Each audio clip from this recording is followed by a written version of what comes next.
I'm going to try to make this one a little bit shorter than normal. Probably fail. Okay. So we're still working on Follow May's Party. In the last two videos, you guys have heard chapters from 3 different books in 3 different series, all telling the story of Follow May's Party, the death of Follow May. So we're in the 4th book now. Every video of Follow May up to this point has been 3 chapters. This one is only 2. That's why I think I can make it a little bit shorter than the other ones. However, we have to investigate a completely different culture and some really amazing things that are happening in that culture. So basically, I promise nothing. So without further ado, I'm going to get started. I'm wearing my elephant shirt. Looks great, doesn't it? Looks great. It's impossible to tell that I have been wearing it for so many years and have been so disrespectful to this shirt that if you get a close-up look, you can see that it's damn near a rag. But on camera, it looks very cool. I have my pocket square here.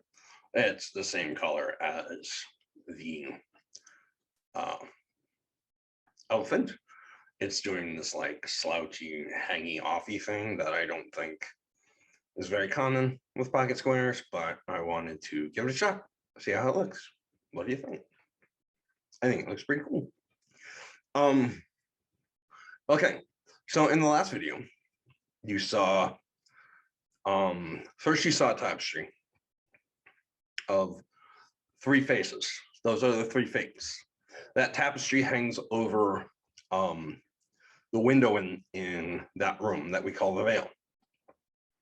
Then you saw a shelf that needed to be dusted really bad. And it had a ram on it, a wooden ram that I got at my 8th wedding anniversary. For our 8th wedding anniversary, we spent a weekend at the resort that we got married at. It was called Tantera at the time.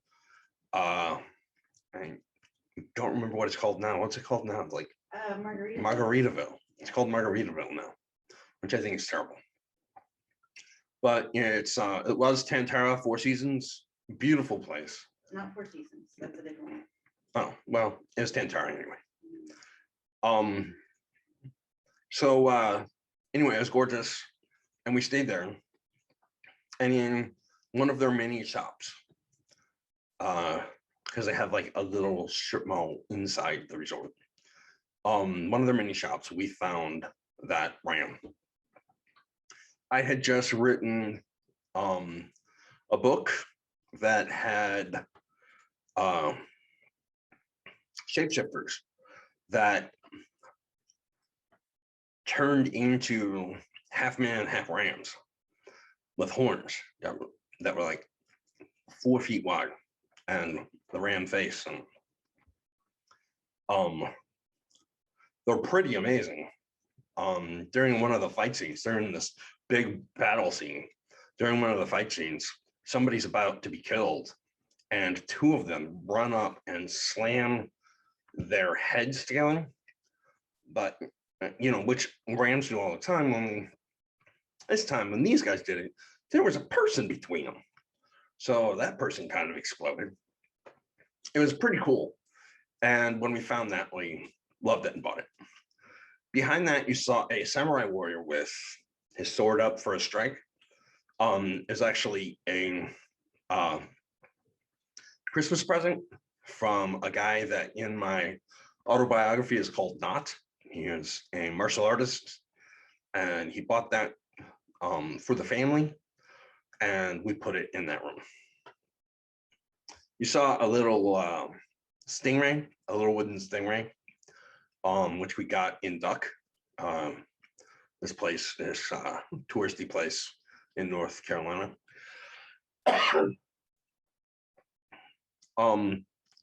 You saw a stone statue of Ganesha,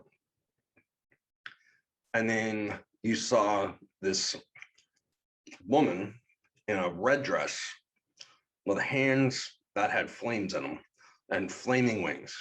And we bought that after a very important character died in one of my books as kind of a memento of everything that he had done for my world. He's in, I think, 12 or 13 of the books that I've written. Just an extremely important character. And so to kind of memorialize him, we bought a statue that reminded us of his wife. You saw a really cool gargoyle. An ink and quill memento. I've never put ink in it, never used the quill. I've never even sharpened the quill. It's just for looks, but it's very cool. And then the whole thing stopped at a very small statue, pewter statue of a fairy, and her wings are stained glass. It's absolutely beautiful. And it was bought for me, it was sent to me by this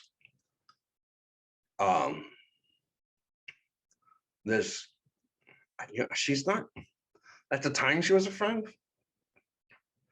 I haven't talked to her in years, but she knew that I was writing Leafdom, and she knew that I had, in that book, I had a character who was a fairy whose job it was to ink butterfly wings. The butterfly would come and sit on her easel, and easel? Yeah, easel. Sit on her easel, and she would ink their wings, and that's how butterflies get color on their wings in my world. So I told her that. She really liked that. When she saw the fairy she sent to me, it's very dear to me. It's very cool, very fragile, and I've been very careful because I've moved a number of times with it, and moved it around rooms and everything. It's very dear to me. Anyway, you got to see that. So that was what the introduction had in the last video. I'm really excited today because usually my work is extremely dark. But today we're getting away from that. In the Follow Me Party, you have the 4 books from the 4 different series. Book 1, 1, 1, and 1. Yeah, 111. The first series and the second series is dark fantasy. The third series, which you got to hear 2 chapters of in the last video, is grimdark, and you guys are not confused by that at all. That was definitely grimdark. But the fourth series is Noble Bright. So in the fourth series, you have good guys doing honorable and amazing things. It's a complete departure from everything I've done in the past. I've never written anything with any kind of bright in it at all, except a series of chapters from my autobiography. Other than that, I've never written anything with any kind of bright anything. But now we find ourselves in a Noble Bright book.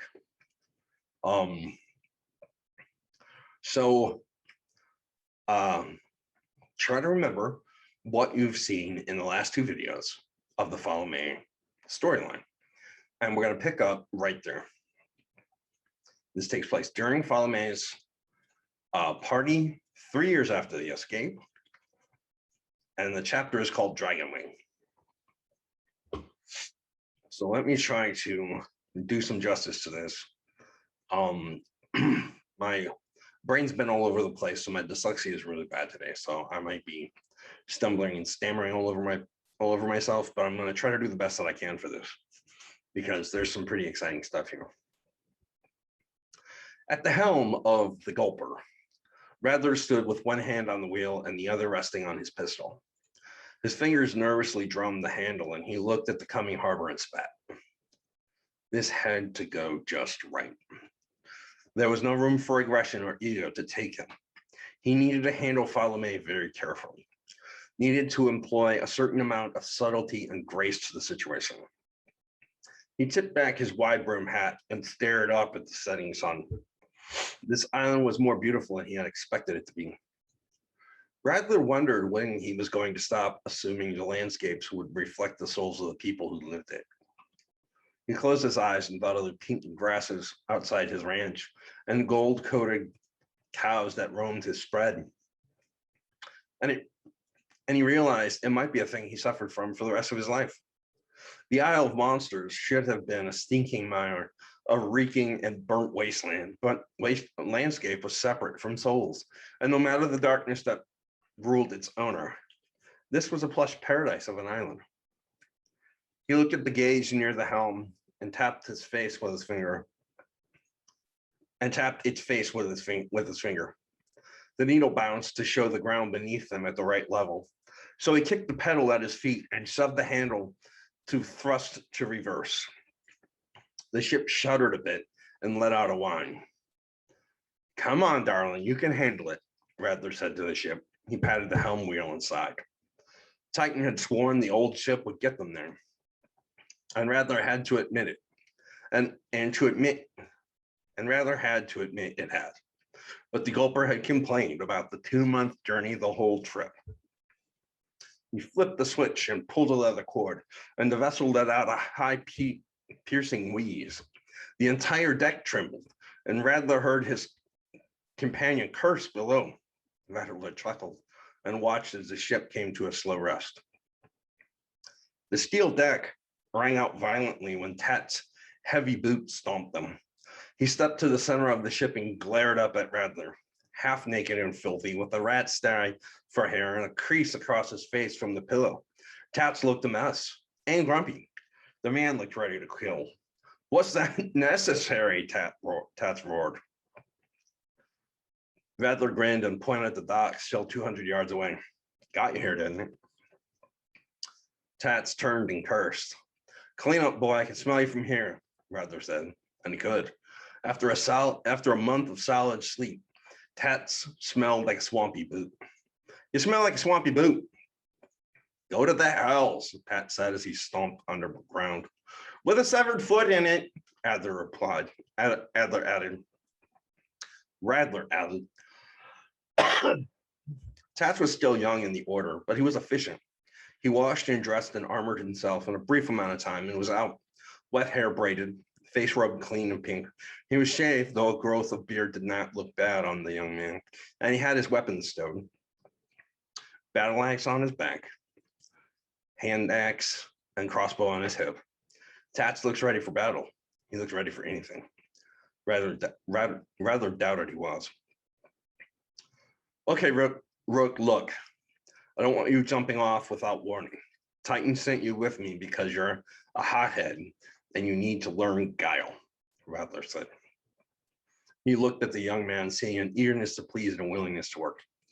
Keep yourself open. Look, don't touch. And if you see the bag, let me know. Do not go after it.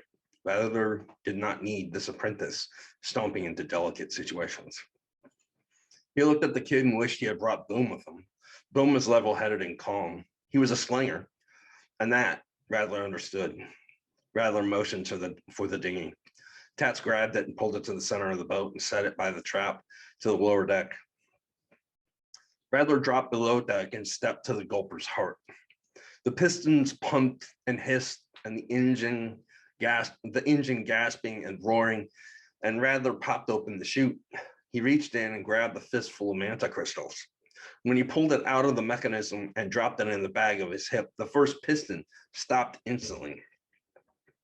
The second and third crystals in the engine fell silent. Rattler looked at the engine, knowing it was just a hunk of metal now. He walked across the room to the handle, then gripped and pulled it. At first, the old girl did not want to obey. The Gulper knew what Rattler was about to ask her to do, he would wager, and she was unhappy about it. He kicked his boot against the wall and heaved, and the bar finally shifted. The thin metal door opened on the wall as the entire ship groaned. Two massive crystals glowed within. Rattler waggled his fingers nervously for a minute and sighed. Here's the tricky part. He gripped the two crystals, pulled them free, and the balls of the ship stammered. The entire ship opened with 2-foot-wide holes in the hull, and water rushed in. Rattler ran up the stairs and leapt into the dinghy as the Gulper let out a wail and the ship tipped starboard.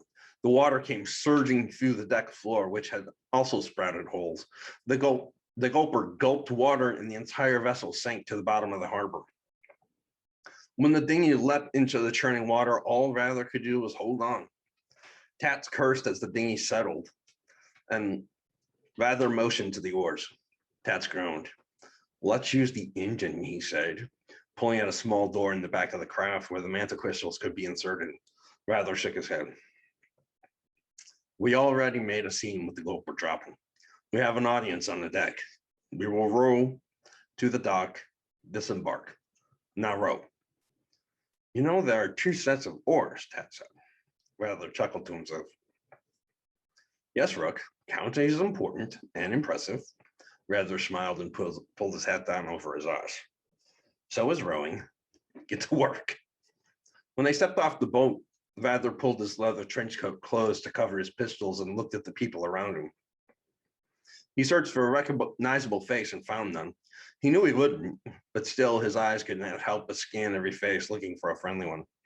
The bronze buckles were known throughout the world, but not celebrated. He knew he would be distrusted and shunned quite a bit while here. He held his invitation in his hands and stared again at the perfect script.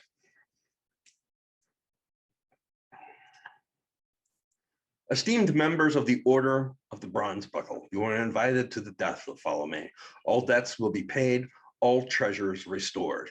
Bring as many of your kind as you like. When the council had showed him the invitation, he had a thread of trepidation. He had felt the thread of trepidation. He looked at the pool of sight and dipped the letter in. When he pulled it out, it had been glowing with odd orange and red light. When Rattler showed it to Lyric, she nodded. Falome has a sinister spell applied to the card. It's meant to cause alarm and discomfort, she said. Fa was known for this sort of attempt, and Rattler had immediately volunteered to come on the Order's behalf. If there was a conniving, sly, and devious member of the Bronze Buckle, it was he. The harbor master took the invitation, sniffed it, and he looked at Rattler and sneered.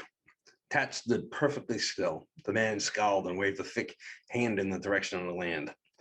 Get off of my dock, the man said. And if that abomination of a vessel you brought with you is still in the bottom of my harbor when you leave, you will be leaving in a box. Rattler tapped his hat and walked away. When they got to land, they entered a gathering of men and women, and he received what he expected. He was stared at. They whispered and turned away and talked about him in hushed tones. Tat said nothing. An hour of milling and waiting, and Tats nodded to something behind Rattler. Rattler turned ever so slowly to look at a vile man stepping up behind him. The man wore a smile that bordered on lust, and Rattler caught his the man's fingers flex. It bent over slightly, just enough so he could loom over Rattler, and he began to drool. Why me? Rattler asked. Why did you decide to come to me with that cocky smile and that dripping maw? He grabbed his gun belt and hiked it up, letting the fading light skip off the bronze buckle that marked his order and his rank.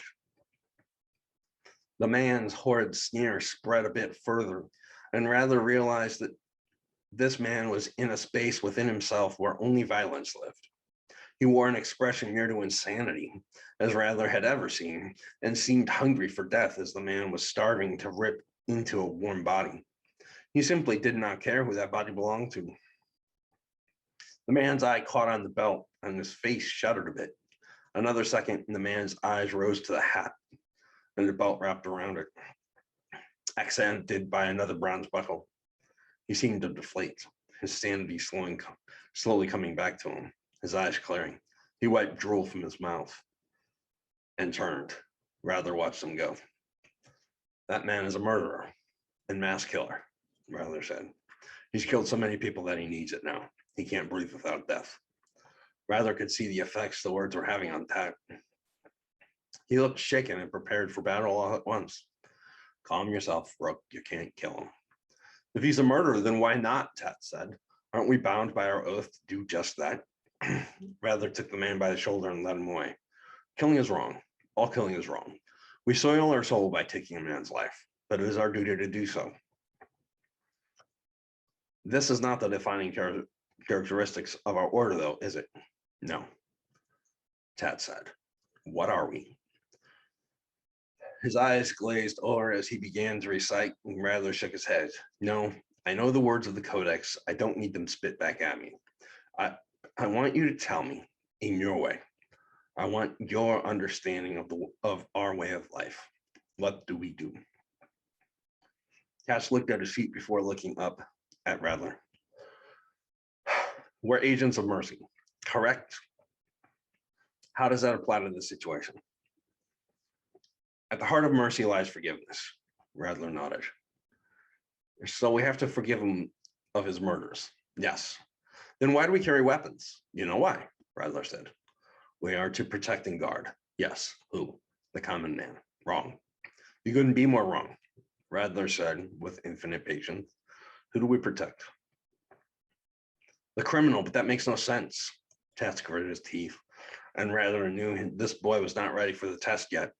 In prowess, he was equal to any bronze buckle Rattler had ever known, but he didn't understand the Codex, and he didn't see his place yet. You have to be patient, Rattler said. Think about it. Come to me when you figured it out. Until then, he pointed at the murderer and scowled. Watch him. He pulled close to the man, and Rattler sitting beside him when the reverends came, and even riding behind him to the castle. When the man dropped off of the beast, Rattler and Tats followed.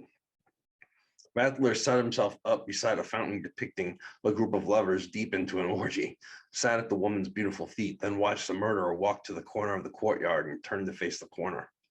He has something, Tat said. I can't see it. What is it? Patience, Rattler said. Maybe we see it now. Maybe we hear about it later, but whatever we do it with calm. Tats growled and stood. He walked off, and Rattler watched very carefully. Tats walked through a group of people and past a few servants carrying refreshments to waiting guests. One of these stepped up before Rattler and he smiled. Would you care for a granata? I would love one, sir. What is it? Rattler looked at the strange little fruit, shaped quite like a horn, and smiled. The servant took one and handed it to Rattler. You must try it, sir. It is divine. Rattler nodded and took it. Thank you very much. He stood and walked left, seeking and finding a better look at Tats. The man stood in the bend of the side of the castle, staring directly at the murderer and whatever was with him. Soon a beautiful woman in a tight green evening gown appeared, as if from nowhere. The murderer was talking to her, but her eyes were for Tats. She stared at him, and Rattler saw his apprentice pale. The woman stuck a forked tongue at him and hissed. Tats pulled back and gripped his axe. She turned, and they went to the receiving line.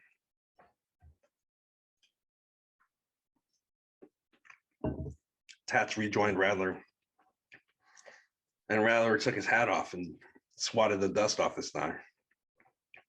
You were seeing, Rattler said. He threw a snake to the ground, and it split into two and reformed two snakes, then split as well. And soon there were hundreds of snakes writhing and hissing, and then, as I watched, they grew together and formed into a woman. You were seen, Rattler said. You lost your patience, and you went to spy on him, and you were seen.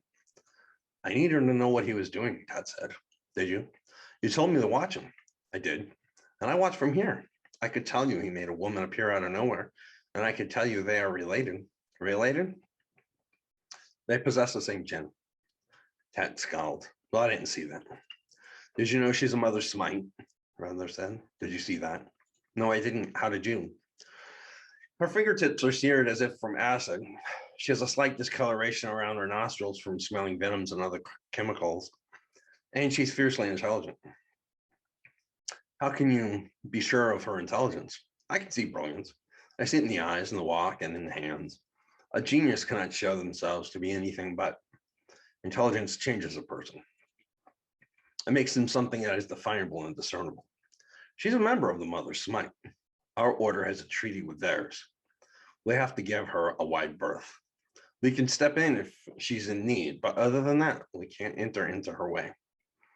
Tats nodded and rubbed his neck as he stared at the ground. Also, her name is Narlamal, and that is her brother Jakan the Viper beside her.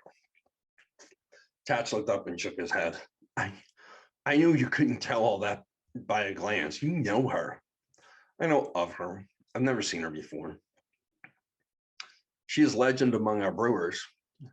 She is as gifted a chemist as you'll ever find in this world.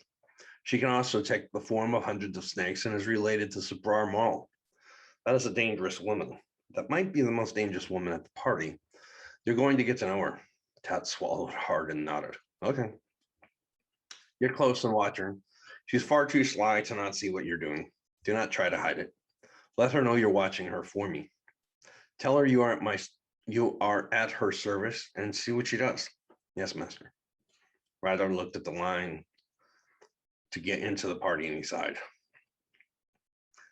Let's go get in line. We need to get you something to eat. I could go for a bite. Tats did. When they stood before Falame, Rattler felt real pity for the man staining his heart. He bowed before the throne Fa sat in and shook the man's hand. Rattler's hand came away, smelling of rank funk he could not name. We came, Rattler said. You called and we came running. So can I ask you why you would send for us now?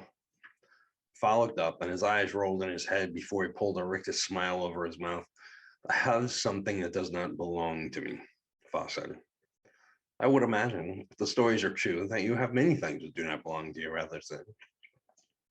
He felt his heart opening for this dying man, and he felt the need to serve his mercy now.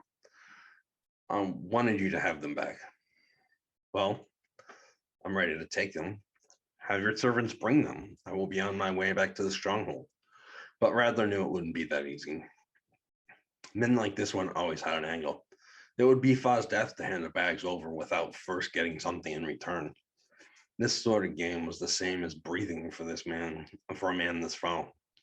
My servants do not know where they are, and I'm busy at the moment. I will come and we will talk.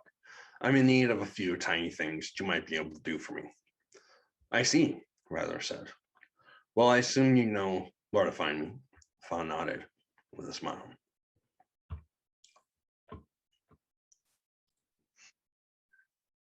Okay, so that was the Rattler chapter. You probably recognized Chacon the Viper and Narlamol. We're going to get into the Rattler chapter and talk about it. And we're going to do it in a really fun way.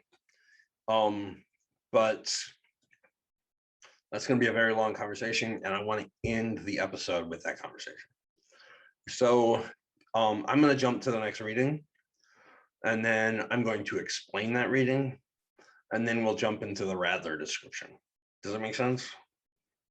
Does that make sense? Yeah, that makes sense. All right. That's what we're going to do.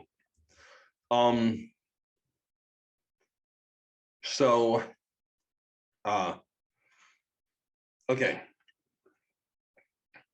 So in the very first chapter of the Follow Me story, he's falling down. He's really exhausted and dying and, you know, all that stuff. And people are coming up to him. You saw Lola come up to him. You saw, you know, and one of the two of the people that you saw come up to him were Quill and Thrak. Thrak the Bane. They're from a group called the Cogen Collective. And they are a group dedicated to justice and light. It's an order of wizards. There's 6 of them, and they're all very young. But the way that the Cogen Collective works is that the wizards are very young, but that lends itself to innovation. So that's what makes them so dangerous, is that they're young. Okay, that's as much as I want to say. I want to read this. This is the final chapter of the first series of the Follow Me chapters. Does that make sense? There's, yeah, the 4 books. You guys, we've talked about all this. This is the last one. It's called Pale Hair. 3 years after they escape. They walked the road slowly, for they could sense their deaths all around them. Quill gently held her wand. She had created it to fire at a squeeze, and the things it could do would devastate this land if she let it. She could feel it pulse throbbing in her fingers and knew it was anxious and on edge. She tapped her index finger on the slight indentation of the handle, felt it draw in air and release a bit calmer. She heard Tate beside her breathing heavy, and she knew he could feel it too. They were being watched. He was still young. At 9, he was too young to die, but not too young to fight, and she knew he had a sharp mind and a bit of a temper. They have us surrounded, he whispered. Be ready, but do not attack until I give the command, she said. You don't have to tell me that. I know that, he snapped. The hills around them were an exaggeration of green, the green of an emerald, the green one could only find here in this blessed land. She saw flowers drawing close and sinking into the ground as they approached. She could see the trees' leaves closed around the fruits, the stones rolling closer to one another. Whatever was here had all the veil on edge. It was either a fierce enemy or a great guardian capable of immense destruction. Tate's breath caught as a growl sounded over the hill to the left, the scraping of pads against grass as a canine claw scratched in irritation. Tate, put your gloves on, Quill said. She heard him fumbling for his weapons, a great magic harnessing device he had been working on for a few years. He slipped them on, and the first of the black dogs' heads came over the crown of the hills. The first was 7 feet tall. Its shaggy fur rose high on its back like quills. Its teeth were stark white, startling as her robe, and mesmerizing. They snapped as a second and third and fourth crept down the hill. She heard claws on the road and looked over her shoulder to see 2 massive black hounds blocking off their escape. Tate began chanting, and she laid a settling hand on his shoulder. No matter what happened today, she had to get him home. Quill could think of no other move. She stowed her wand and crossed her hands before her chest. Mighty guardians of ancient road, grant me passage, she said. I've been summoned, and my help is desperately needed. They gnashed their teeth and snapped their jaws, foam curling around their stark white teeth and sprang as they growled. You will hold, a new voice commanded, and the hounds stepped back a pace, but still they stared. The newcomer walked from around a great boulder and shook his blonde head. Huey, she said. We were summoned by Wolfsbane. We want to help. He does not want to help, Huey said, nodding to Tate. He wants to fight. Huey stepped before them, his stance wide. He was, in body, a great blonde dog, his coat rippling and fine. He was the most beautiful hound she'd ever seen, except his face, which held the appearance of a man. The man sneered. I do not want to kill a man so young, Huey said, but I will give the order to have him ripped to bits by my comrades if he rises to his fear. Quill turned to Tate, who stood with wide eyes staring at Huey. His fingers waggled in his gloves, and she knew those gloves possessed the power to rent these beasts to bits. Tate, who and I have been friends for a long time. He's a guardian of the old roads, and these are his pack here to guard this land. She gently grabbed Tate's head and turned his eyes to her. He stared at her, his jaw tight, his chin quivering as if he were about to cry. Huey's a friend. He is a sight to see, don't you think? Tate blinked. Quill turned back to the human-faced hound and extended her hand to it. She beckoned him closer. Huey, I want you to meet a very dear friend of mine and student, Tate.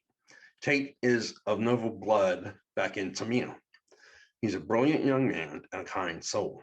He very much wants to meet you.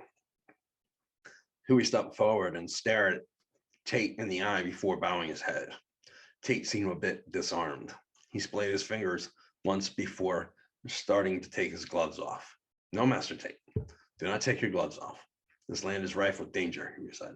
Do not attack me and mine, but be ready to defend, for we are not safe. Tate nodded and his jaw set firm. What are we looking at, Huey? Who has you riled? Come with me. Can you run? Huey said. I can run. Tate cannot run as fast as you, but we'll get there, Quill said. Huey shook his head.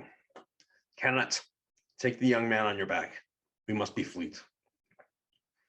A massive black dog bowed before Tate, and the young man climbed on its back. Huey howled, and then Quill and 7 black dogs, Huey and Tate, rushed down the road in the rolling fields of Basaka as fast as their legs could take them. They did not go far before she saw black smoke rising into the air. Quill spoke a word, and her thick white robe rolled back. The hem rose, the sleeves rolling up as they pulled tight around her arms. The bottom of the hem pulled up until it was nothing more than a jacket. The legs grew thick white pants, and her slippers became boots. She gripped her wand and tapped her finger on the slight indentation. She felt it wake up, and she kept running.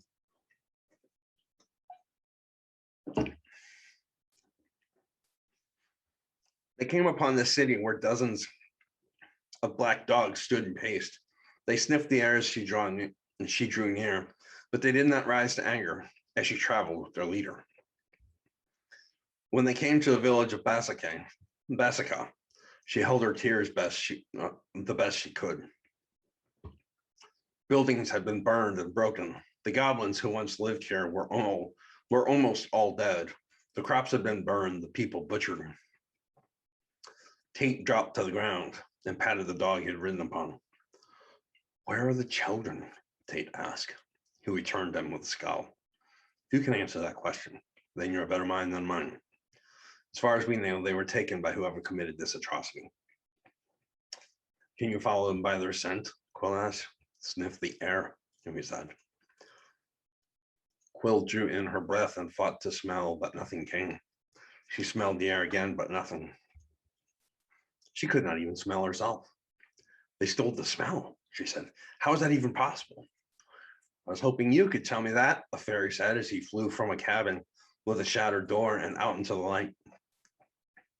He wore greens and blues and carried a sword on his back, and his purple hair flew behind him as he buzzed to her side. There has to be a spell at work here. We don't know this magic. It's not of this world. Quill bowed to the fairy, for she knew him a prince, and she shook her head. I do not know a spell that can do this. Wolfsbane, but thank you for calling on us. We will aid you in any way we can. How many died here? Tate asked, his eyes shocked and staring slid over everybody and every swath of blood in the village. 26 dead, as far as we can see, and 11 are done, we said. We need to find out who did this, and we need to do it as fast as possible. Those children may still be alive. May I see one of the wounded? Quill asked. Wolfbane looked at Huey and they nodded. She crouched over an older goblin with thick blue dress covering her short, stout gray legs. Her large bulbous nose and thick lips had been licked clean of blood by some merciful black dog, and she gripped her side where she had been stabbed. Quill bent over her, knowing that under different circumstances, this woman would be giving off a foul odor. Can you tell me anything about the smell? Quill asked. What do you remember about the ones who came here and hurt you? They had no faces, the goblin woman said. No faces, like their faces had no features? The dying goblin shook her head and heaved a great sigh. She coughed blood and sprayed. Quill pulled a kerchief and wiped the goblin's face. She took the goblin's head in her lap and pet the head gently. Humans hate goblins, the woman snapped. Why are you being so nice to Greavy? Quill smiled and blinked back tears. Had a friend of mine told me to be nice to anyone who would let me. Friend sounds like a fool, the goblin woman spat. He wasn't. His name was Rupa. He traveled these parts a while ago. Do you know him? Quill said. The goblin lady laughed. I heard of him. Fool with a hat, laughed too much, ate our pie, and didn't get sick. Humans have weak stomachs. Not Rupa. Rupa can eat anything, Quill said. Tate stared down at her, and Quill watched him fighting to be calm. Go look around. Search for a place where the smell begins again and find a border. Walk around it until you have a perimeter. Me and this fine woman are going to have a chat. Quill wiped the tear from the woman's eyes and felt it greasy on her fingers. Is that your son? The goblin woman asked. He is a boy I am helping to raise, but he is not my son. Do you know he has a dark heart? The goblin said. Quill felt the thread of fear stitched into her heart. She looked back at Tate, who walked away, and she shook her head. He has a dark past. His heart is still up for question.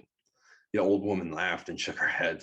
She held the wound at her side and groaned in pain. He has the heart of a goblin. Dark and troublesome, made for mischief and mayhem. Well, I'm relieved then, Quill said. The woman stared at her in shock. Why would you say this? I've met many goblins. They are troublesome, but not evil, Quill said. They would argue with me, but I'm right, and they know it. The old woman frowned up at Quill and shook her head.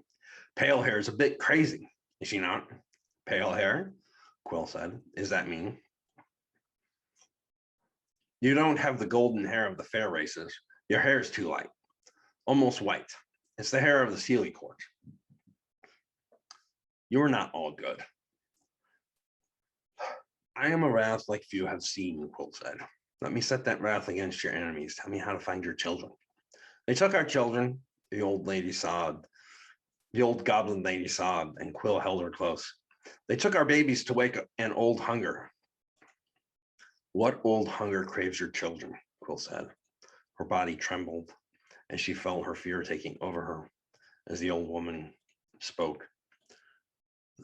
The Cogen, the woman said. The prophet seeks to wake the Cogen. She is terrible beyond all others.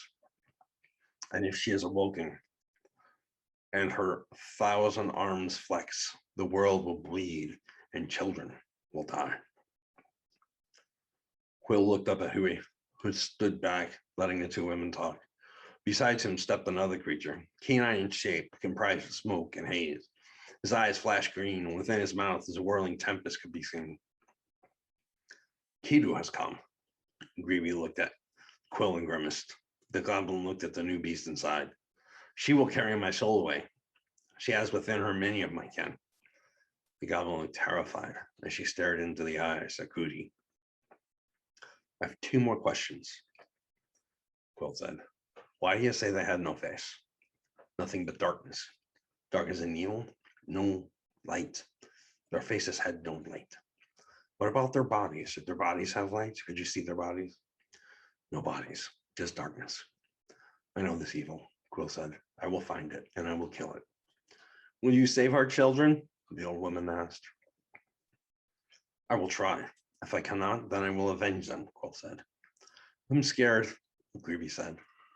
I will stay with you if you want me to, Quill said. I will not leave you alone unless you want me to. The old goblin lady gripped Quill with her tiny gray little 3-fingered hands, and Quill leaned close and kissed her forehead. The Kidu came, and Greavy went with it, as did the other 11 souls who died there that day. The shadows left none alive. Quill did not call on Ithrin, though she knew she could. Ithrin knew more about goblin culture than she did. He had befriended many of them when he came to this land to harvest Beniti fruit for baby. She knew he had many of the customs and rites of the goblin people memorized, but she did not want to seem like she belonged. She did not want to seem like she belonged here. She needed to see this place with fresh eyes, needed to see this village as the enemy would. The black dogs retreated to give her and Tate room to walk the deserted streets. What did you find? They left behind no scent, but I don't think it was to cover a trail, Tate said. Why do you believe this? Because the smell has a perimeter that is centered on this village. If they had left with the children, there would be a trail out of the area where the smell would also be dead, but that's not the case. The children were not carried away or led away, Tate said. They never left this village. They never left this village, but they are not here. And the smell has been torn from this place, Tate said. Portal. Look for a spot where they might have opened, where it might have been opened. Tate rushed off. Quill kept looking. She searched tracks on the road. She found nothing. She searched grasses in the cabins. She looked in every section she could find. She saw nothing until the truth hit her full force. She whistled, and Huey came immediately. What time would you say the attack occurred? Early morning, I would imagine. We felt the event, but by the time we got here, it was over. It wouldn't take long to do this. I got the children. The sun would have been. She pointed in the air and spoke her words of power, and a great cloud covered the sky. She cast again, and a ball of fire rose out of the village and into the sky. The sun would have been here. She pointed at the ball, and the ball of fire moved. The shadows rolled and stretched, and in the center of the main road, beside a great building where goblins built tools and weapons, she saw a great shadow fall. Tate, she yelled. He came breaking, running. What do you think? He stared at the ground before planting his foot. She looked and seen blades of grass between the stones of the road were laid in different directions here. She opened the portal to Tamia, but saw no sign of passing. She opened a portal to Purgatory, but saw no sign of passing. The vault. Where am I missing? Quill asked. Hell, Tate said. No, these were not demons. These were shadows. If they were demons, there would be a foul 10th in the air. This portal was opened and it was pulled all smell from this place. It could only be opened in this shadow. It has to be a plane of darkness itself. I'm not sure if it could suck the smell out of the area, but I wouldn't doubt it. From everything I read, it has strange effects on different lands. Its passing leaves our world cold. Can you open a portal there? Tate said. I cannot. We do not have maps there. If we could find some, then Thrak could facet the rings to get us there. Where do we find the maps? Tate said. Quill stood and rejoined Huey. Thank you for your help, Huey. I want to go back to our land and find what we need to help these people. What people? Huey said. There are no more people here. Quill and Tate stood on a hill overlooking the village as Wolfbane set the buildings on fire. Within an hour, the entire village had burned to nothing. Quill walked the streets until she came to a spot where she had held Greavy. Then she turned to Tate. Here's as good a spot as any, she said. Tate closed his eyes and spoke a word. He'd been perfecting his spell over the years, and as he cast, Quill began to weep. The construct of light he created was a globe of half light, half darkness, cracked up the center and bleeding gray smoke. Will it remain? He said. This will stand here forever as a testament to the folks who lived in this place, Tate said. If no one else remembers, it will. Quill stood at the table of glistening with Gale and Thrak. It would not be a sheaf of papers, Thrak said. We're not looking for conventional maps here. This is a land Rupa never traveled to. Maps of the Shadow Realm do not exist. It would have to be a book, a tome about the castles and its master, a book about the castle Dimdard itself. Then that is what we look for, Gal said. Show us if there is a book of Castle Dimdard. The table, a massive piece of glass, 11 feet long, 9 feet wide, and 3 feet off the ground, began to glow. From within it rose the glowing image of a castle. It was great at the first castle ever created, a construct so big as to be a marvel. It stood on a plain that stretched out in all directions with a great lake behind it and a river running off of the island. That is Dragonwing Castle, home of Falome, Gale said. We got a message from him a few weeks ago. Gale spoke a word and summoned up a gilded note. Esteemed members of the Cogen Collective, you are all invited to the death of Falome, a party of incredible size where all debts will be paid and all those worthy will receive what they deserve. He's inviting us to his wake, Thrak said. How did he know we would want to come to his castle? Quill asked. Doesn't matter. We have to go. Okay.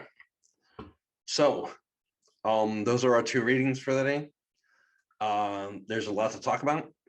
I'm going to take a short break, drink some of this iced coffee, probably smoke a cigarette, and then I'll come in and talk about the Quill chapter. And then we're going to have a special guest come and help me talk about the Bronze Buckle and Rattler himself, the Gulper, Tats, all that stuff. And then that'll be our episode. So I will be right back. So I'll be right back real fast. I'm not going to take much of a break. So if you have to run to the bathroom, do it quickly. Because I'll be right back. Okay. So let's talk about the Quill stuff first. Okay. In the Madness Wars, the Cogen Collective get a hold of a crystal. And this crystal allows them to open up portals. So they take a long time in the series to facet these crystals just so. And it allows them to open portals to other worlds. One of the worlds is the Veil. Everybody from the Cogen Collectives has a world that they protect. And Quill protects the Veil.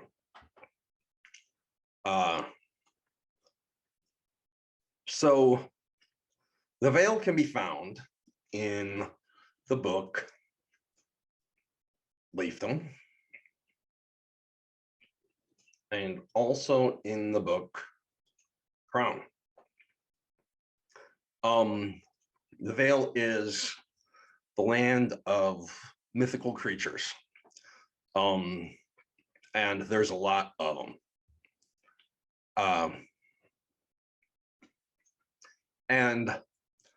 You saw some of those creatures in this chapter.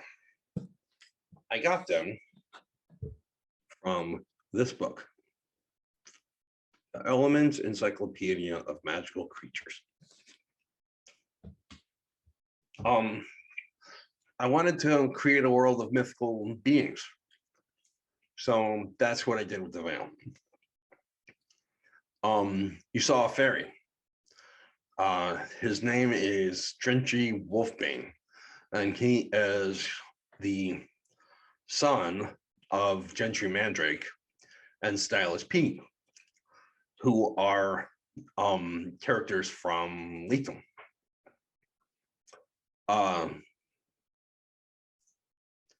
And he's a prince. He's a prince of the Vale. And he gets involved a lot in a lot of the comings and goings in the Vale. He shows up at the very end of Lethal, and he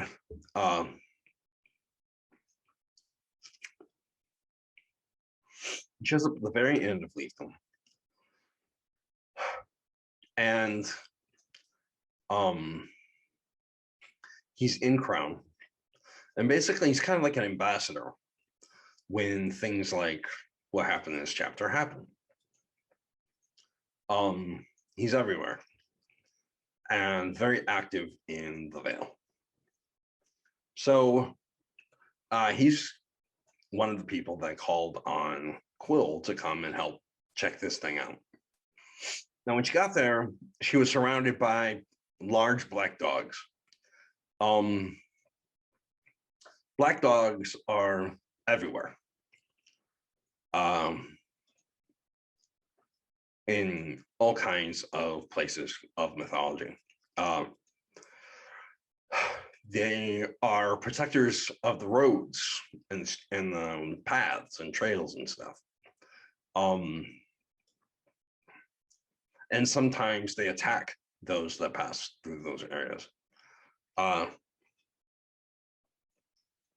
So in Sherlock Holmes, the Hound of Baskerville was supposed to be a black dog. You saw a black dog in the Harry Potter books. Sirius Black was able to turn into a black dog. And there's this movie, and I forget the name of the guy who's in the movie, but the movie is called Black Dog, and it's a trucker movie about this trucker who keeps seeing the black dog, which is a creature in trucker culture. And the black dog shows up on the road and jumps at the window and vanishes. And it's a sign of darkness, that something bad is going to happen on the road. What was that guy's name? Right. No, it was the guy that was in Dirty Dancing and Patrick Swayze. Patrick Swayze was in this trucker movie called Black Dog, and he was like, he had trucker enemies and everything. It was a really good movie. And it featured this magical image that he kept seeing of this black dog jumping at the window of his car. Again, it can be found on the road. The first time we see Sirius Black in Harry Potter, Harry's on the street, and Sirius Black, in the form of the black dog, is in an alleyway staring at him. So the black dog is everywhere, and in the Vale, they are protectors and attackers. And in this particular instance, they were brought to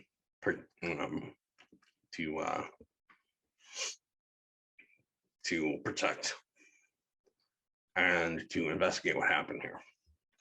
You also heard of a creature called a Hubi, which is a great dog with the face of a man. You can find this in Chinese mythology. And they're often seen around places that are about to have a typhoon for some reason, which isn't the case here. This character was the commander of the Black Dogs, and he was there to try to figure out what happened and help. You also saw a character called the Kidu, or Kaidu. It's spelled K-I. I think there's a hyphen, and then D-U. And this is a dog-like creature that is, it's from Brittany or British culture, and it takes the souls of the dead off into what's called the outer world, and accompanies them there until they're ready to be born again and re-enter the world. You also heard about the Cogen. Cogen is a creature that eats children. It's massive and it has 1,000 arms. They say that the prophet was talking about Cogen. The prophet is working for Brypan, which is the evil god that came from the exploded moon. And it's trying to wake up the Cogen. But the Cogen is trapped in the world of the shadow. So the prophet wiped out all of the adult goblins and stole all the kids. That prophet is trying to gather as many children as it can and go to the site that the Cogen is at. Wizards, creatures, whatever, buried the Cogen on the ground. And there's where it's trapped. And the prophet is trying to get as many children in that area as they can, and hoping that the Cogen will smell them from underground and fight its way back up to eat the children. And if it does, then the prophet hopes that it can get the Cogen to help fight for its god or Brypan. Very dark stuff. So Quill finds out about it, and she goes back home and she talks to Gale and Thrak. And they're standing at this thing called the Table of Glistening, which is a big piece of glass, and they can summon up images out of it. It was made by Quill, and it summons up images of any building in the world, any country in the world, any map, all that kind of stuff. When it summons up a building, it'll actually show the blueprints of the building. It's an amazing piece of magic that Quill was able to put together. And one of their greatest powers. And when they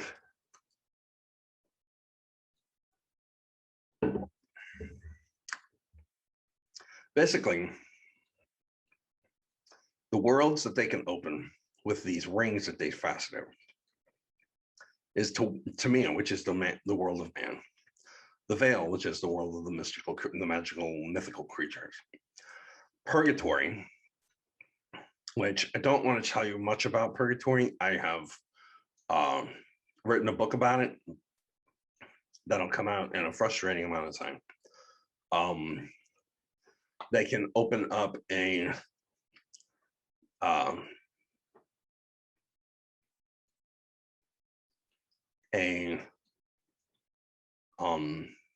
they'll eventually be able to open up a plane to the plane of hell, which actually I think they can do now. They can open up a portal to hell. Somebody does that, and a portal to the vault, which is basically the land of demigods and kind of angelic creatures. Anyway, so everybody in the Cogen Collectives has a world that they protect and a world that they travel to often. In this book, they have to get to the land of the shadow to try to stop this Cogen from getting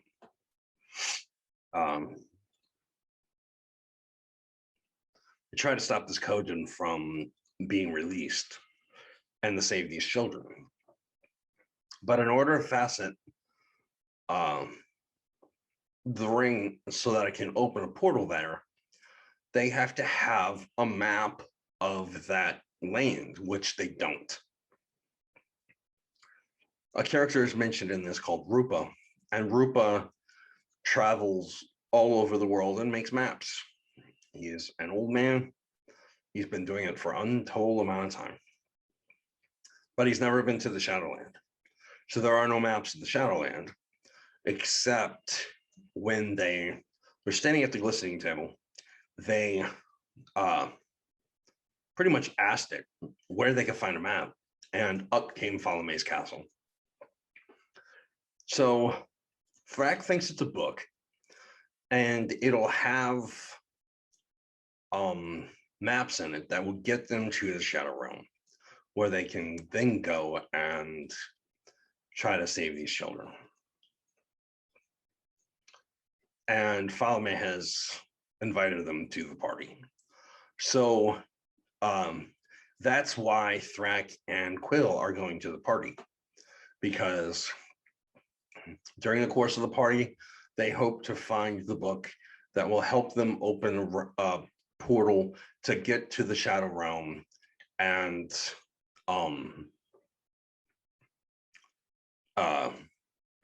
stop the Cogen from being awoken. Now, the Shadow Realm is in the book Crisis of Fate. The Lord of the Shadow Realm, and I, for some reason, cannot remember his name. I think it starts with an H. But he's actually featured in the book Song. And he is the lover of the character Drellis, who, if you remember from the first book, is the soulmate of Sabrar. Well, that relationship didn't work out after Jakand attacked the cottage that they were living in the valley, that Sabrar and Trollis were living in the valley. After that, the whole relationship broke apart. So she ended up, I think she was Merrick's lover for a while, which we talked about in the last series. And she's now the lover of the Lord of the Shadow Realm. The Lord of the Shadow Realm itself is called Dimlot. The castle that the Lord lives in is called Dimgard. And the creatures with no faces and no bodies, they were just shadows. They were soldiers from that land, working with the prophet. So,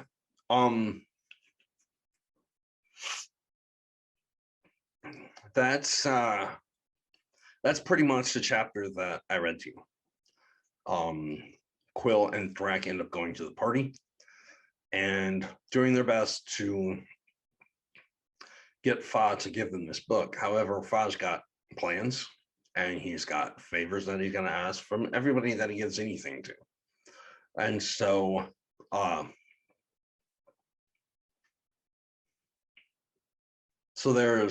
there's that. Now I want to talk about Tate for a minute. The goblin, Greeby, the old goblin lady, looks at Tate and says he's got a dark heart. And Quill says he's a good kid, he's just had a bad background, which is true. She also says that he's nobility in TN, which is also true.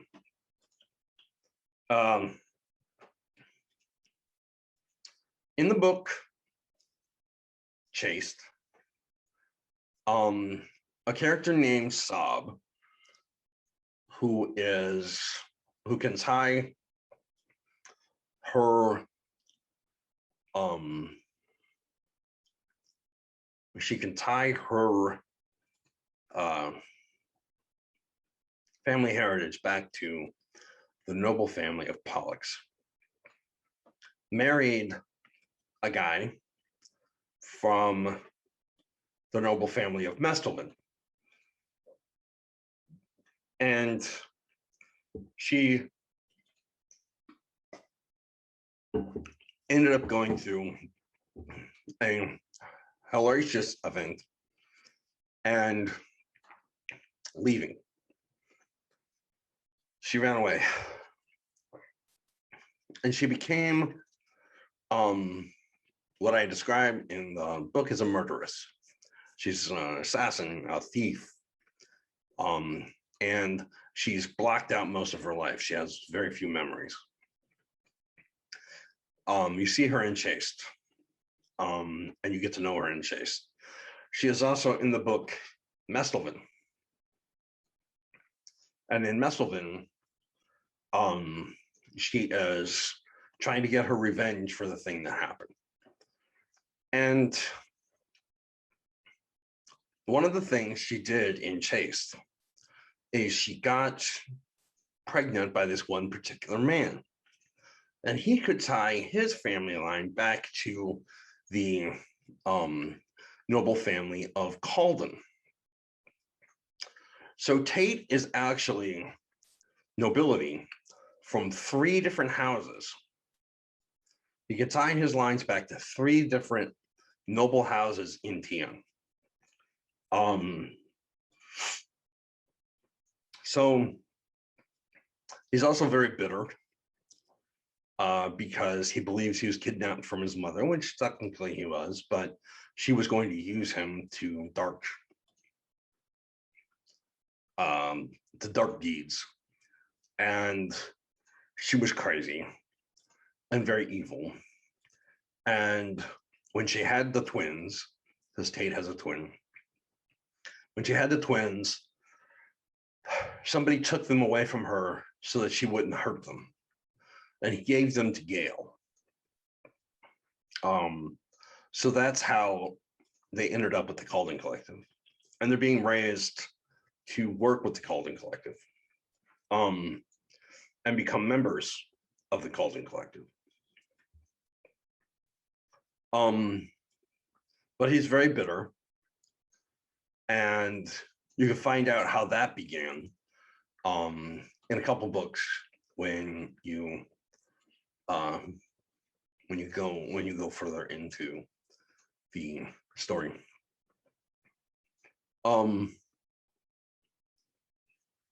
Tate, in the book Crown, Tate decides to go to Mestelvin and set up there.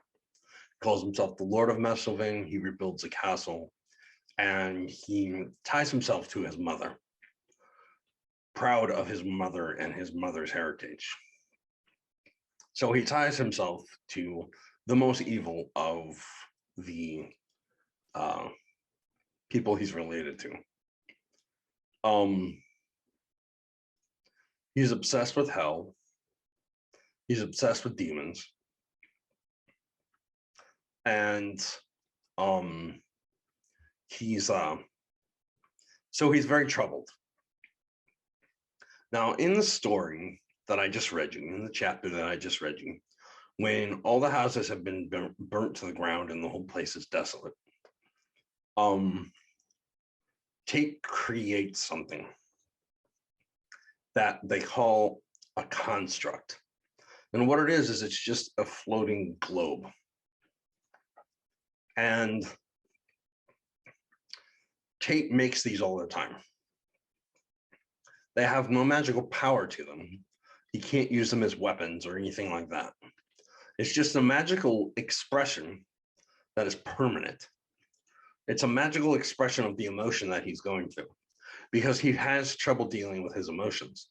So he creates these constructs that capture the emotion that he's dealing with, and then he leaves them wherever they are to express that emotion in that place. So like he said, that construct will remember what happened here. The construct will be filled with his emotion that he dealt with while he was here. And it's permanent. So it's kind of like the only monument to where this city used to be. So I think that's all you need to know about the Quill chapter. She goes to Falame's party. You saw that in the first chapter of Falame. And there's some really fun things that her and Thrak get into. Her and Thrak fell in love during the Madness Wars books. They fell in love during the Madness Wars books, and so they work very well together. And so they're pretty much a very big and immense power at Falame's party, and they're one of the only good people at Falame's party. So anyway, that's Quill, and that's the chapter that we just read.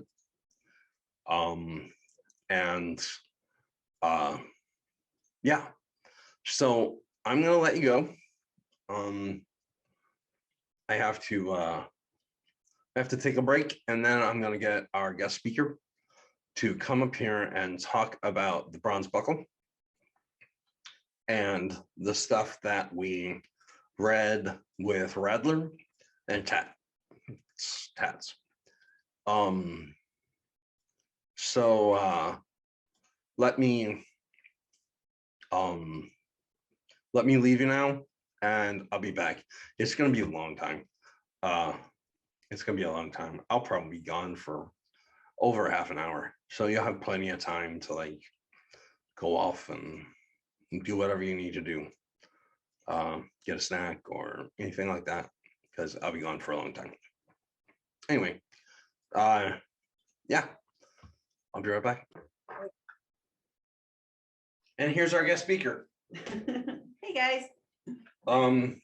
Okay, so the reason I have invited Becca to help me is because the Rattler chapter is pretty intense, and it involves a lot of new stuff that hasn't been introduced into my world yet. So she's gonna help me share it with you.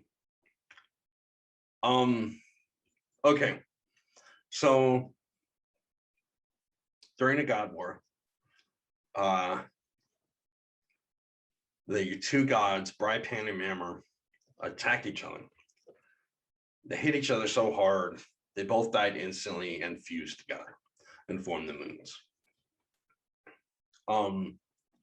Mammer was married to a goddess named Pageant, and Pageant was the goddess of technology, so she could build anything. And there's this really cool part where she's taken prisoner and thrown in a dungeon, and she manages to get the shackle off, and she fastens it into a mechanical mouse that runs across the dungeon floor, climbs up the cell bars, puts its nose into the lock, and the nose forms into a key, and the whole key twists and frees her from the dungeon.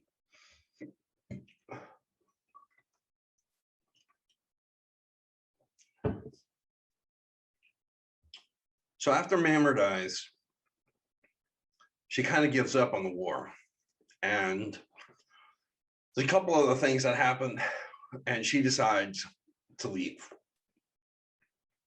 There are 7 continents on my world, and 7 of the gods leave, and they swim to the different continents to help protect the people. and give up on the God War. We see one of those gods, but all of the gods sleep. All the gods fall asleep. And their dreams power a sword that is in the Madness Horse. The Madness Horse. It's called the Sword of Slumber. So they all fall asleep. You can see one of those gods in the book Legends of Exiles in Jocelyn's chapter, when she goes to the god, it has a jewel in its forehead and it shoots her up to the vault. Well, Pageant went to a certain continent called Kark. It had a lot of islands on it. And she protected the humans there. And she ended up going to sleep in the side of this cliff. But her magical energy still worked on humans there. And since she was the goddess of technology, they were able to make things and do things that other races weren't able to do.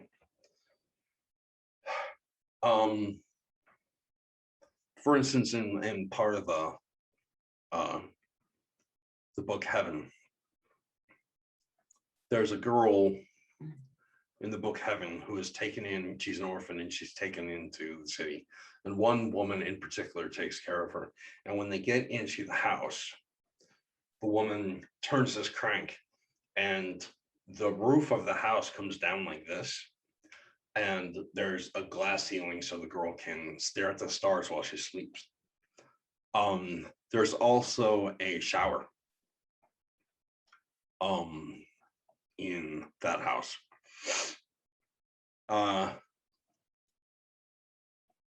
Stop it.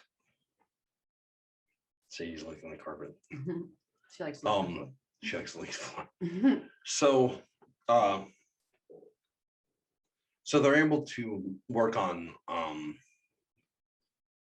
technology that the rest of the world doesn't have, and they become very isolated. And don't allow. Come on, Sadie, go on.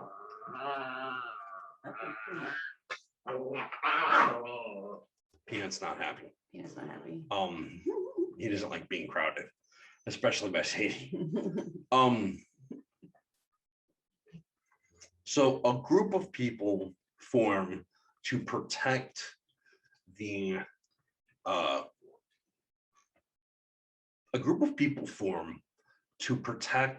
people of the continent of Kark, and they're known as the Bronze Buckle. So they take in the apprentice. The apprentice starts off as a golden buckle, and then they move to a silver buckle, and then they move to a steel buckle, and then they move to a brass buckle, and in the end they become a bronze buckle. And when they become a bronze buckle, they're like totally badass.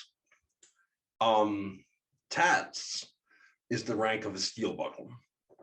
It's just not mentioned in there in what I've read. Tats is the rank of the steel buckle. So the thing that's cool about that is how the higher up they get in rank, it's a less precious metal. Yeah, it's a less precious metal because there's less areas as they grow in. My martial arts teacher told me this once. He said, everybody thinks as they grow, they think as they climb in belt rank, they think they're getting more and more powerful and they know more and more and more and more and more until they get to about green belt, which is which step?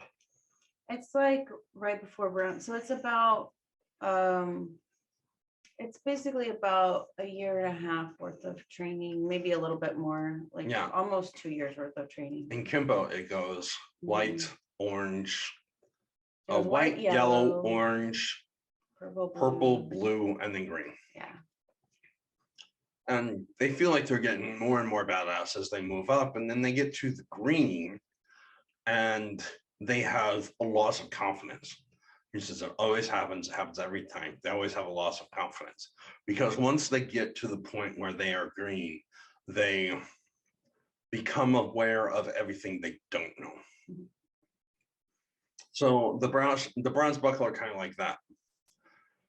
They start off, they're excited about being a member of the team. They start off as gold, then they're silver, then they're, as they get more and more humble, they move on up to where they're bronze. So the highest ranking members are all bronze buckles. So there is a number of disciplines that they're able to do. First, I should talk about the guns, huh? Yeah, talk about the guns and the stone. Okay, there's a certain kind of stone that's only found on this continent. Okay, they got mountains and mountains and mountains full of it. The mountains are all made of it. And it's a black stone. And there is a small percentage of people that have to be training in this group that they are able to concentrate on that stone and cause it to blow up. So it's not gunpowder. It's a kind of mental ability that allows them to cause that stone to explode. And they use this to form guns, sometimes really big guns, sometimes really small guns, any gun basically that they want. They use this power to form that gun. So you have, and that discipline of people are called slingers, like gunslingers.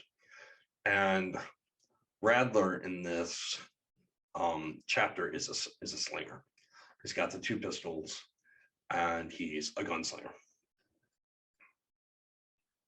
So you've got the slingers. Then you've got what Tats is, and that is the excess? The excess, yes. Mm-hmm. That's the excess. And the excess are crazy because the excess, slowly as they become more and more powerful, they're able to do crazier and crazier things. In this, you found out that Tats had slept for a month straight.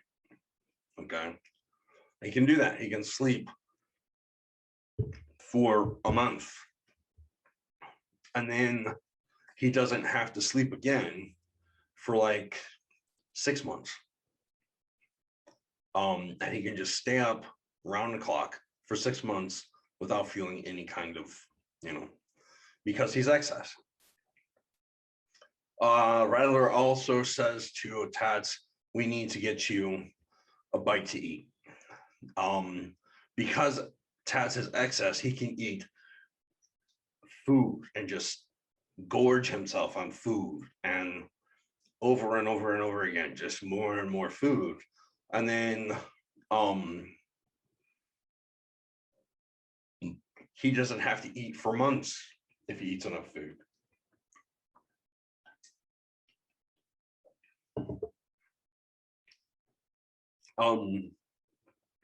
The excess are trained on how to take more and more pain.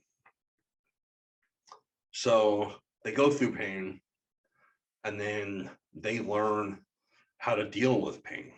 And it becomes a thing where they just basically can't be hurt. The excess can grow. They can get bigger and bigger as they get bigger and bigger. As they get more and more powerful, they can get bigger and bigger. And so that's a thing. in the stronghold, they refer to the stronghold, and that's where all of them are being taught. In a stronghold, there's a big kitchen that's run by a guy named Round. And Round is very obese. And you go to his kitchen, and it's absolutely huge. And he has like this entire wall of roasters that are constantly roasting turkeys because the excess come to eat there, and they'll eat 10 to 12 turkeys at the same time. And he cooks food for all of the excess. The thing that's so crazy about Round is that Round has not eaten in 20 years, which, I mean, he's really obese, so he hasn't eaten in 20 years, which means at some point he sat down to a very, very big meal. He just like decided he didn't want to eat the rest of his life, so he just like loaded up. Something like that. And then he became the cook, the chef. And he doesn't sleep either, so he must have slept for a very long time because he's constantly cooking, making pies and bushels of vegetables, and you name it, he can make it, and he's just always cooking in the excess kitchen. What was the one that Chaw was? The brewer. Oh yeah, right? Chaw's a brewer. There's another character in here named Chaw, and he's a brewer. So Chaw is able to make beer. And it's cool how it works because he gets different ingredients from different places that have grown different things, and he is able to, from brewing that beer, create like magical effects. So in the Chaw story, for instance, he creates a brew that, when drank, basically, when you drink this brew, it cures you of infection. So when they, everybody at the stronghold ends up drinking this brew at some point, and then no wound that they ever gets infected. They can use this for damage. They can use this for all kinds of things. Cure diseases, all this kind of stuff. And it's crazy the way that I write brewers, because like, if it's like I'm able to break down every ingredient that they need based on what effect it might have, and like how they would prepare that ingredient and everything. And I don't really have a good example for you right now. Well, a lot of times you get into like they grow a lot of their own ingredients too. Yeah. That's part of it. So you get into the kind of the cultivation that's underneath it. So that's a big part of the training and everything too. Yeah. And like, what kind of soil this particular, the soil blessed by a goddess of sunlight will grow up certain plants, and that plants, when harvested and used in the beer, will give off a glow, and stuff like that. Like, there's even in the book that we read that from, there's even a thing where they made a cup out of a certain kind of leather from an animal that had been grazing on a certain kind of crop that did a certain thing, and it got into the leather, and then they made the leather out of the cup, and they poured the brew in the cup, and so it gets really complicated, but it's really cool to read the recipes that they come up with. And then you have the minstrel, and these people sing or play an instrument. They usually can play almost any instrument by the time they make it to bronze button. They can play any instrument. And the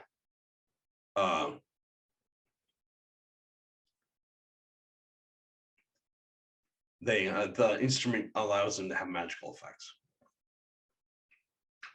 At one point in the party, Tats has to go and get reinforcements from the stronghold. And this is actually really cool. But he needs a very powerful instrument to do it. So he goes to Fa, and Fa's like, yeah, I got a powerful instrument. And he takes them into this room where the entire wall and corner has been built into an organ. Now, organs are instruments that are only created by the people of Kark. This is a really nice organ. So Radler's like, why do you have this here? He's like, why do you have this instrument?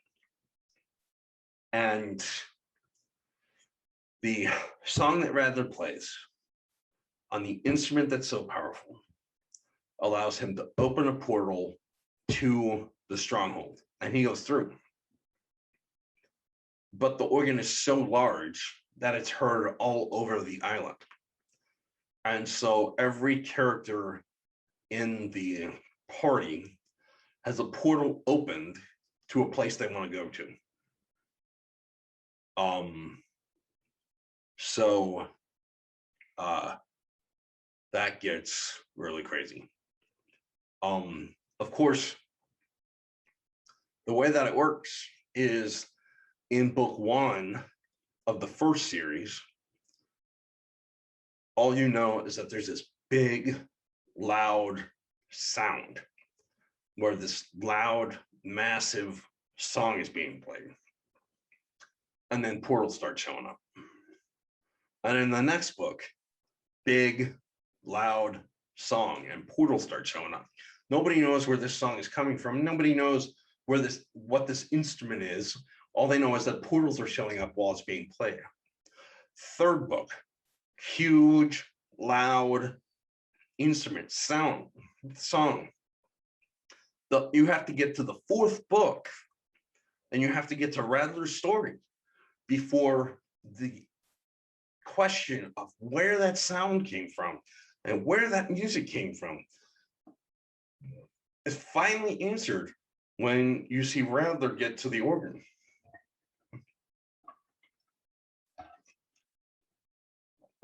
So, with this series of books, you get cool stuff like that.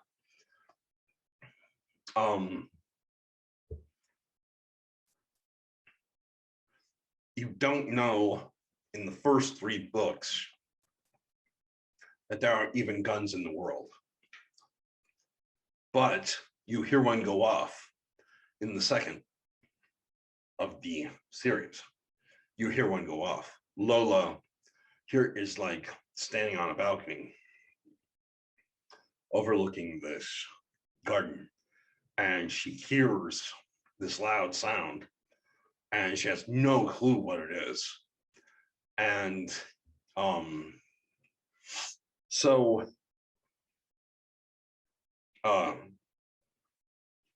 you don't find out what that sound is until you get to Radler and you notice that he has this that there's actually guns in my world. So that is a major factor. Now, I do give one clue to the fact that there's guns in my world. in a book that'll be coming out on April 15th. Here's the cover. The book is called Beacon, and it actually has a bronze buckle in it by the name of Brash. And you know nothing about him except that he has a weird mechanical leg that can't be explained. And at one point, he pulls something out that looks like a tube. There's a huge explosion and a massive reaction when this person gets hit with what explodes from this. But you have no idea what it is. There's no, it's not answered. Nobody understands it. And then we just move on. So that's a major question that people are going to have. That's not going to be answered for years and years. So that's in Beacon.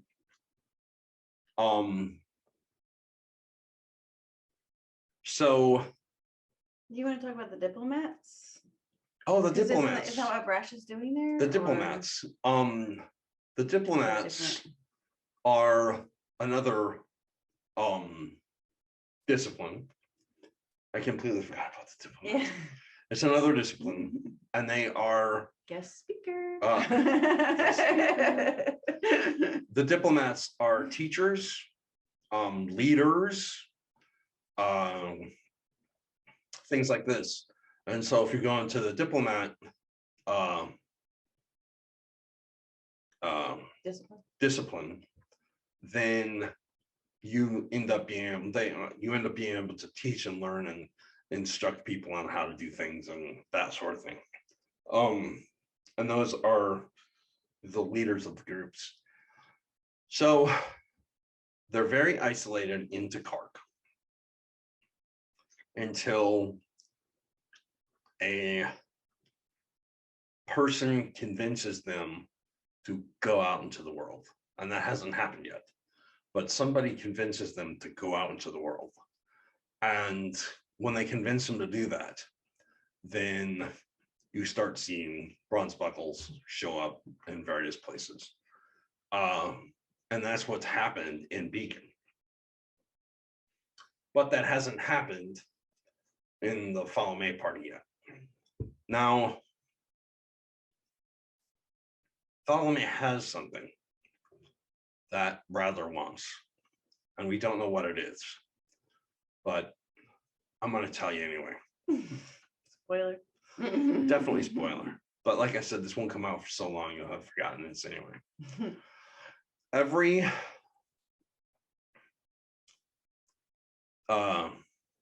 bronze buckle, the title is actually a craftsman because they all are builders. So there's a craftsman, and they all have a bag that they carry, and they're all different shapes and sizes and all this kind of stuff.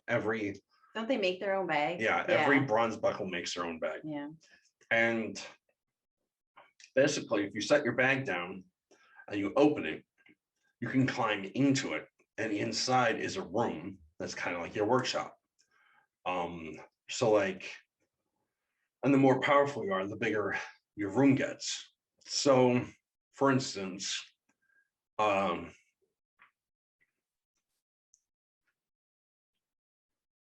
Radler has a bag that when you go down into it has a bunch of instruments on the walls. And then he has like stacks and stacks and stacks of stone that he can carve to make into the bullets that he needs to, but if he runs out of stone, he's got to go back to the stronghold and back to Kark to make the stone. There's another discipline called the Tinker, and the Tinker is able to build mechanical objects. And like these objects can move around and do various things. And all of this technology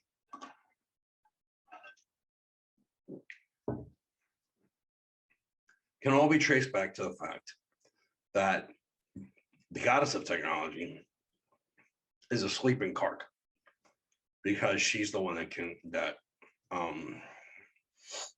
that saved the people of Kark from destruction. The animals on Kark are all kinds of different colors. The foliage, all kinds of different colors.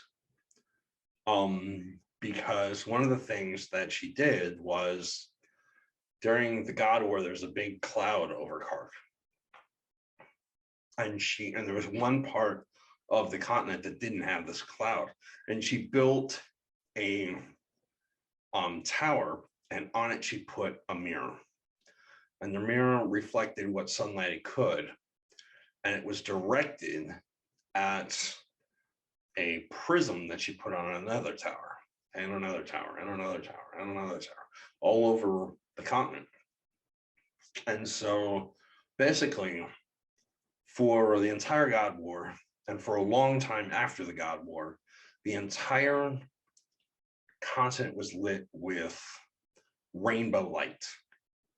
And that rainbow light seeped into. So when he's talking about the pink grasses at his ranch, and he's talking about the golden cows and that kind of thing, it's because the rainbow light has seeped into everything.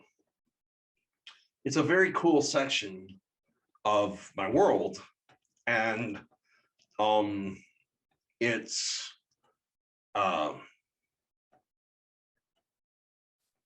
not coming out for a long time.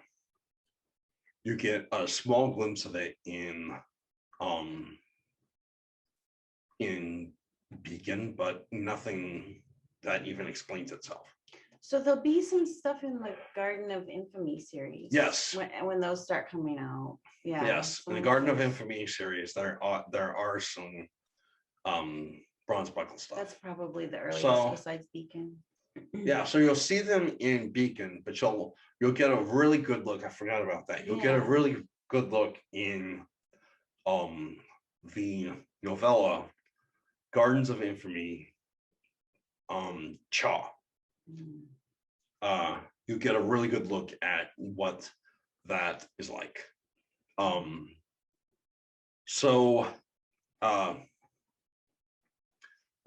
You saw crystals.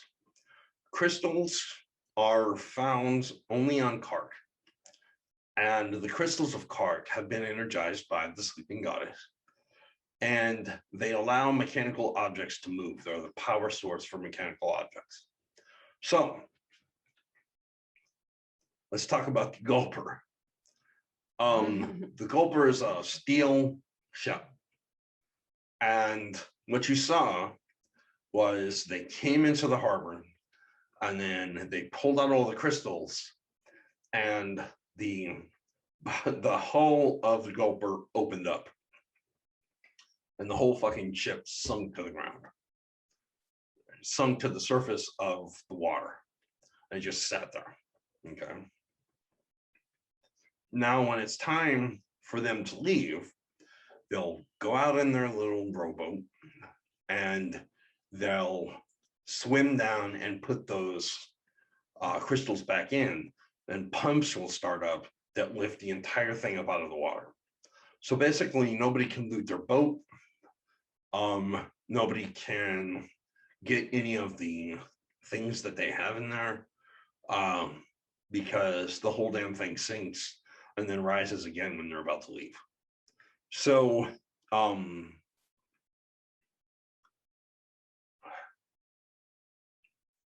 I think that's pretty much all that you need to know. But it's a very cool part of my world. That's really well hidden. I don't know. Would you call it steampunk? I don't know. Not quite. It's like more, the thing I think that's so cool about it is that it's like so isolated, but so much more like advanced in technology. So like usually when you have a really isolated island culture, like the stereotype is that they're less technologically advanced. And in this one, they're so much more technologically advanced, and they're just like very isolationist about it. Right. So, yeah. Right. There's actually, they'll be riding, and the horses are very fast because they're very versed in animal husbandry. So they can breed their animals to do all kinds of crazy things. So the horses are very fast and they've got a lot of stamina. So they can go for a long time. So they'll be running across an island and they'll get to a section of the road that dips under the water. And then you're in a glass tunnel and you ride through the water under that island until you come up again on a different island. So it's a very advanced world. It's a very advanced continent, and it's been locked in itself for so long. And somebody in the series convinces them all to leave. Now, I want to share one thing with you that I wasn't going to, but it is very cool. So, all right. So this is the story. They are extremely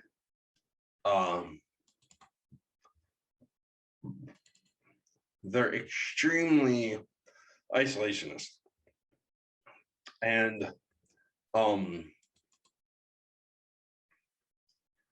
almost and very aggressive about it, almost zealous about it.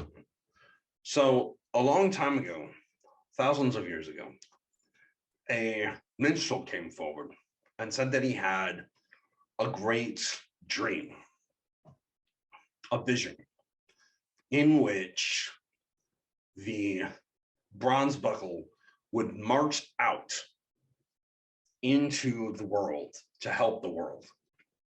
He was called a heretic, and he was like excommunicated, basically. He's excommunicated from the group, basically. But before he did, he began writing a song called The March of Discovery.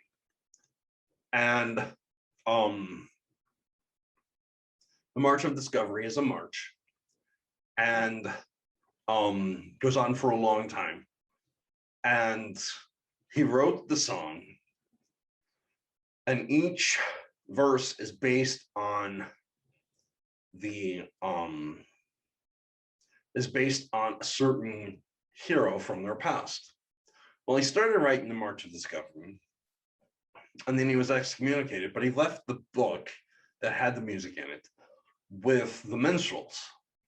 And so they believed in the vision. So they have quietly been adding verses to the March of Discovery for so long. That's a really long book. So when they decide to leave the island and go off into the rest of the world, they sing the March of Discovery. And it makes it so that they don't have to eat while they march. They never get sleep. They never get sleepy when they march. Any kind of tired at all. None of their weapons are heavy, and they're passing land fast, very, very fast. Okay, so I'm going to sing you. I'm not going to sing you.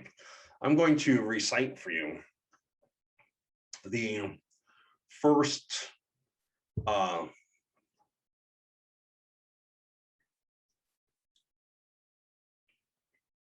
I'm going to sing for you the first verse of the March of Discovery. Now, it's not actually the first verse. It's the first verse we hear. They're already deep down the road when we hear it. And there is the part that the singer sings, the minstrel sings. And then there's a part that is yelled back by everybody else that is marching. And then there's a part that the singer answers. So this is the first verse of the March of Discovery. Ho, though we go through the sand and the snow, though we march and we chomp with a curse and a stomp, we will talk of our days, of our heroes and our ways. And then everybody yells out, Haver-dee, Haver-die, of their tale, we will not lie. We sing loud, we sing high, we sing of butler. No, that's what the singer says, that part. Haver-dee, Haver-die, of our tale we will not lie. We sing out loud, we sing out high, we sing of butler. And then the crowd that's actually marching says, Haver-dee, Haver-coo, we sing now of who? And the minstrel yells out, we sing of Butler, the brewer of Law's age. And that is one of the verses. So I have talked about writing the entire Song of Discovery, which I haven't done yet. And I don't know for sure if I'm going to do. I wrote the Goats of Breasting, which was a song, a 2-hour, 65-verse barbarian drinking song about goats. That's from the mountain. It's in Exiles, Legends of the Exiles. But I don't know if I will write the March of Discovery. But if I do, it will be a march, and there will be, and basically what I want to do if I ever perform it is I want to get a drum circle. A whole bunch of people singing the song, all with drums. And, you know, I actually bought a fife. I don't know if you guys know what that is. It's a flute-like instrument that's played while marching. So I actually bought a fife, and a friend of mine is trying to learn how to play it.